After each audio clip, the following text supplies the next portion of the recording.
तो पहले हम लोग प्रीव्यू देख लेते हैं। तो यहाँ पर हम फिंगरप्रिंट को टच करते हैं। अगर ऑथेंटिकेशन सक्सेस हो जाता है तो यहाँ पर होम स्क्रीन पर चला जाता है।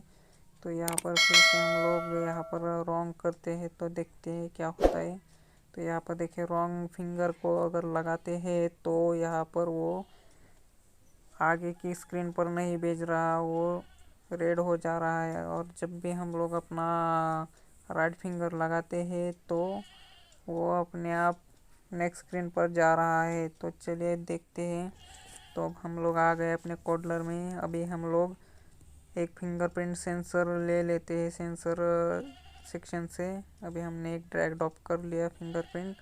तो एक बटन भी ले लेते हैं हम लोग और हम उस बटन का रीनेम कर देते हैं। उसका नेम हम लोग से स्कैन कर देते हैं ताकि हम लोगों को पता चले कि स्कैन करना है। तो और एक हम लोग नोटिफायर ले लेते हैं जो कि हमें नोटिफिकेशन के लिए लगेगा। तो अभी हम लोग कोडिंग में आ गए। अभी हम लोग स्क्रीन वन इनिशियलाइज ब्लॉक में ही हम लोग ये सेट कर देंगे। तो इसमें भी हमें थोड़ा सा लॉजिक लगाना पड़ेगा। तो यहाँ पर आप लोगों को बहुत सारे ब्लॉक दिख रहे होंगे। तो इसमें से हम लोग ऑथेंटिकेट ये ब्लॉक उठा लेते हैं। उससे पहले हमें एक इफ देन कंडीशन लगानी होगी। उसमें हम लोग एल्स ऐड कर देते हैं। तो वहाँ पर जो कि इसको भी हम लोग डुप्लिकेट कर देते हैं क्योंकि हमें दो चाहिए होंगे। क्योंकि पहले तो हमें एक चेक करना पड़ेगा कि आपके फ़ोन को फिंगरप्रिंट सेंसर है या नहीं, और दूसरा हमें चेक करना पड़ेगा कि आपके मोबाइल में फिंगरप्रिंट सेंसर में फिंगर ऐड है क्या नहीं। तो पहले हम लोग फिंगर ऐड है मतलब फिंगरप्रिंट सेंसर है या नहीं वो चेक कर दे रहे हैं।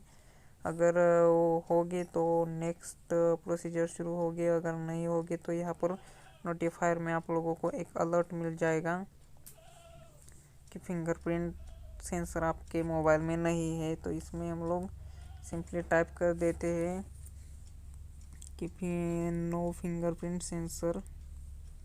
तो इतना टाइप करने के बाद यहाँ पर आपको फिर से फिंगरप्रिंट ऐड है या नहीं वो ब्लॉक मिल जाएगा।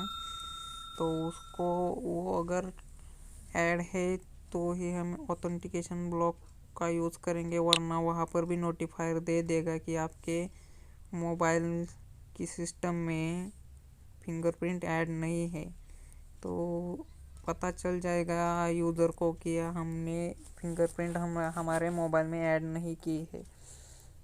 तो अगर ये दोनों भी कंडीशन ट्रू होती है, आपके मोबाइल पर अगर फिंगरप्रिंट सेंसर भी है और आपने वो लगाया भी है, तो यहाँ पर ऑथेंटिकेट हो जाएगा। और अभी इसी कंडीशन को हम लोग जो हमने बटन लिया है उस बटन के क्लिक पर भी हम लोग यही कंडीशन डाल देंगे। इसी वजह से हमने इसको भी कॉपी कर लिया है। तो चलिए इसको हम लोग डाल देते हैं।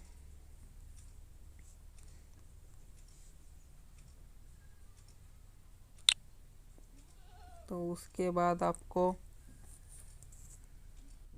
उसके बाद यहाँ पर हम लोग ऑथेंटिकेट ये ब्लॉक ले लेते हैं। जब सब सक्सेसफुली ऑथेंटिकेट हो जाएगा तो हमें अपने होम स्क्रीन पर भेजना होगा। तो यहाँ पर हम लोग होम डाल देते हैं। अगर सक्सेसफुली ऑथेंटिकेट हो जाएगा तो होम स्क्रीन पर चला जाएगा।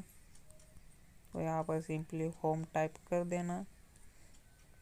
और यहाँ पर हम लोग फिर से एक ब्लॉक उठा लेते हैं। जब भी ऑथेंटिकेशन फेल हो जाएगा तो नोटिफायर हम लोग यहाँ से ले लेते हैं और उसमें फेल डाल देते हैं। इसका मतलब कि यूज़र को पता चल जाएगा कि ऑथेंटिकेशन फेल हो गया है। तो इसमें सिंपल टाइप कर देते हैं फेल्ड।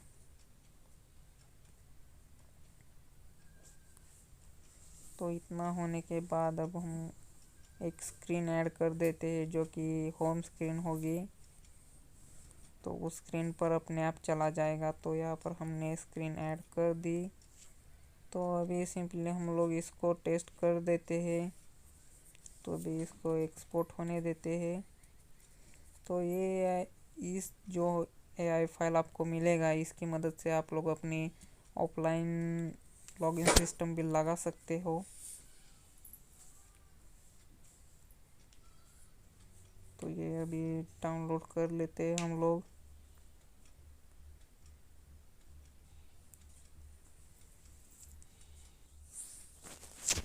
तो यहाँ पर